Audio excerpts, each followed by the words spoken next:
ఇక ప్రణాళికబద్ధంగా పెద్దపల్లి మున్సిపాలిటీ అన్ని విధాల అభివృద్ధి చేస్తానని హామీనిచ్చారు ఎమ్మెల్యే చింతకుంట విజయ రమణారావు. గత పాలకుల నిర్లక్ష్యం వల్లే సెగ్మెంట్ వెనుకబడిందని ఆరోపించారు. మున్సిపల్ పరిధిలో చందంపల్లి నిధులతో నిర్మించిన సీసీ రోడ్ను విజయ రమణారావు ప్రారంభించారు. గత 10 సంవత్సరాలుగా చందంపల్లి కాలనీ వాసులు రోడ్ లేక వర్షాకాలంలో బురదలో నడవడానికి తీవ్ర ఇబ్బంది పడ్డారని ఎమ్మెల్యే తెలియజేశారు.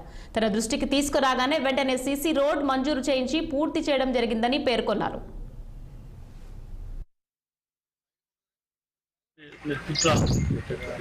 నెత్తెట్ల స్వరూప కుమార్ గారు మరి కాంగ్రెస్ పార్టీ గతంలో కౌన్సిలర్గా గెలవడం జరిగింది. మరి వారి కోరిక మేరకు వారి ఆలోచన మేరకు మరి నేను గతంలో కూడా ఈ పెద్దమ్మ నగర్కు మరి చాలా సందర్భాలు రావడం జరిగింది. శాసనసభ ఎన్నికల ముందు గడప గడపకు కాంగ్రెస్ పార్టీ ఇంటింటికి విజయాన్ని అనే కార్యక్రమంలో ఆ రోజు ఈ ప్రాంతానికి వచ్చినప్పుడు మరి పెద్దమ్మ నగర్లో వర్షం పడితే ఇక్కడికి వచ్చేటువంటి పరిస్థితి లేకుండే.